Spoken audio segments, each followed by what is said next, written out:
In 1897, a Utah businessman named George Colton stumbled upon what is now known as Searchlight, Nevada. Welcome to Beers and Frontiers, and join me on our adventure today into Searchlight.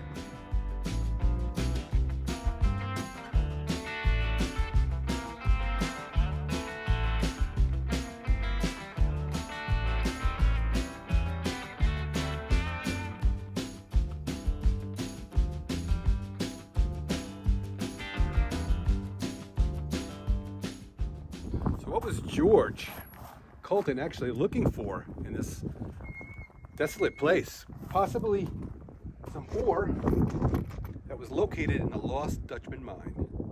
So George didn't find the lost Dutchman mine, but what he did discover was ore that's all over these hills here in Searchlight, Nevada. In May of 1897, this town of Searchlight, Nevada was founded.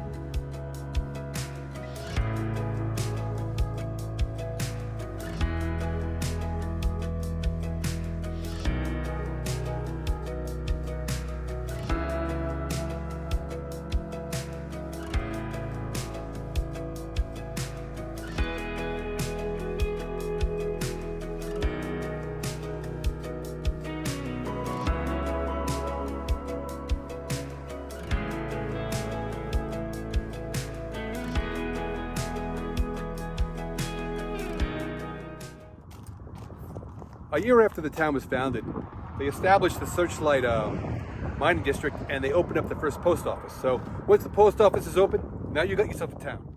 Okay. So in 1907, about 10 years after the town was founded, it was booming. There were about 5,000 people living here. So a lot of activity, a lot of mining, a lot of money was running in and out of this place. So it is heyday. Excuse me, sir. Can I get into the museum? Is it open? I don't know. He's not answering me. We're gonna go anyway.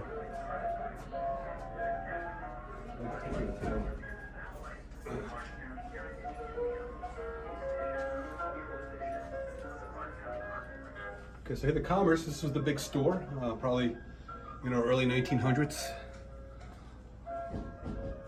Okay, along with how they used to transport it. The freight and storage, so.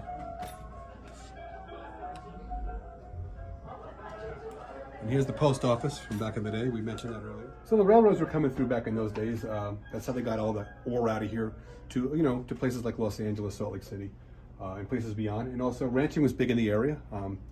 You have to feed the workers, so you need ranching. You need you need cattle. So all that went on here. So this is the Barnwell and Searchlight Railroad Station. It's still open to this day. So there's four possibilities as far as the origin is concerned for the naming of this town, Searchlight. So the first possibility that we've heard about is actually George Colton when he was lighting his match. It was a Searchlight brand. So that's one of the legendary, possibilities as far as that is concerned. So reason number two, according to Harry Reid, was that while looking for gold in the area, Colton got really frustrated and said, "You need a searchlight out here to actually find gold." Probably the truest reason, and probably my favorite one, was they say that the searchlight was used to guide everyone to the brothels that are in the area. And the fourth possibility was actually named after a riverboat with the same name. So out of the four possibilities for the name, I'm probably going to discount the second one, which was Harry Reid's, the one that he said. We couldn't be remiss by not mentioning Harry Reid because he was actually made this town. He was one of the famous residents, so we have to, bring him up. But anyway, I'm going to dismiss his choice because he's a politician, and kids, you really can't trust politicians. Hey, Bob's your uncle, and he's telling you, don't trust a politician. So I'm going to go with choice number three, which was the brothel. I like that theory. That's kind of sounds very possible. Okay. During the heyday in 1907, 44 mines operated here. So let's check them out. They're everywhere. Surveyor's map. There's a lot of mines. And I hope they don't fall in any. So according to Zillow.com, the average price for a home here in Searchlight, Nevada is $241,000. To tell you the truth, I think this one's overpriced. In the recent years here in Clark County, Nevada, the price of homes has really gone out of control. That's way too high. But hey, if you got $241,000, maybe you can get this bad boy. I'm starting to think $2.7 million for an entire town is a lot better deal, to tell you the truth. It's more bang for your buck. So in real estate, location is everything. So this is a real big selling feature. The laundromat's right nearby. It's open 7 days a week. So apparently this is the big store. I assume back in the day this was probably one of the spots for the original stores. And Hotel Searchlight. This may have been the site. And for looks like the ice cold storage company probably operated on this this parcel of land right now that we're on right now. Pretty cool stuff. By 1917, most of the gold was excavated out of the mines here in the area, and people started to leave. And usually that was a familiar thing that would happen out here in the West, where people would move in, the towns would boom, and then all the gold, the silver, the ore would get pulled out of the mines, and there'd be nothing left, and then people would just pack up and leave. So in the 30s, actually, the town kind of revived itself because of the building of the Hoover Dam. They needed people needed places to stay, and this is one of the areas that housed the folks that worked on the dam. So, hey, Tucumcari, New Mexico is only 712 miles away. So I think that was one of those Clint Eastwood spaghetti westerns. I remember the name of the town, Tucumcari. That's cool stuff. Okay. So although things were really great in 1907, things were booming, the mines were pumping out the gold. But by 1953, all the mines were closed. A town that once was a population of 5,000, according to the 2020 census, and now is about 300 folks. So because the town of Searchlight, the public education system is run by Clark County, this town really has no hope. Zix, California. That's an idea for a future video. Definitely want to go there and check that place out. It's kind of mysterious. If you've ever been on the I-15 freeway going to Vegas from Los Angeles, or from Vegas to Los Angeles, you've seen this road, you're probably wondering what the hell's at the end of it. We're going to find out someday.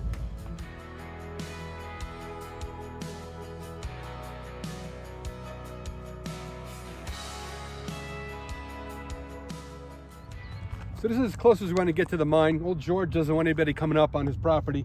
Private road, private property, do not enter. So I'm going to respect the law and respect his wishes. So this is as far as we get. So if you're headed from Las Vegas down to Laughlin, Nevada, this is actually a pretty common stop. A lot of folks stay here, come here for the jerky and the olives and honey. I've personally stopped here before, got some good stuff, and we're going inside right now to check out what they have.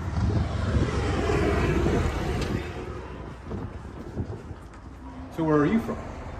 Wherever you are watching in the country. Where are you? So one of the benefits to Searchlight is you have access to the Colorado River. It's only about 14 miles from town. We're headed there right now. Check it out. So one of the big attractions here for the Searchlight area is this Cottonwood Cove, where you can come and you can load your boats into the water. As you can see, the people are doing that today. Very active area. So it's pretty nice down here. That's probably what drives up the pricing. Yeah, that's why housing costs are what they are in Searchlight, Nevada. So you're feeling the heat of the day, want a place to go cool off. This is where the local residents probably come to, escape the heat of the desert. Welcome to the Searchlight Riviera.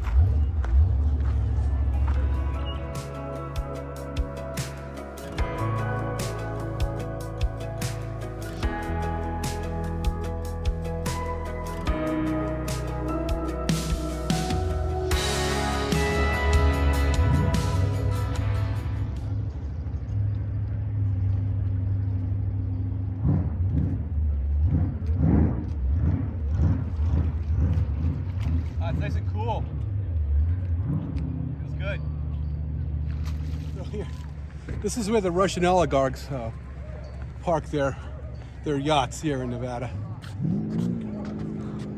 I don't see anything that would qualify as a Russian oligarch.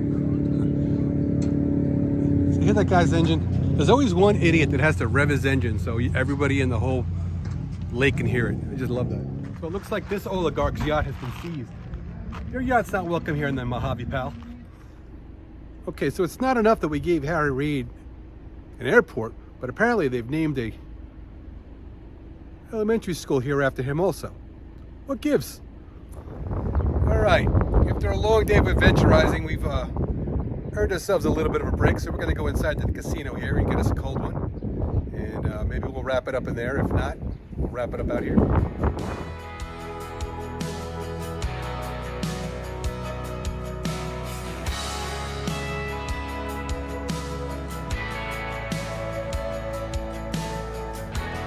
All right, so this is the end of the journey for Beers on Frontiers for the day.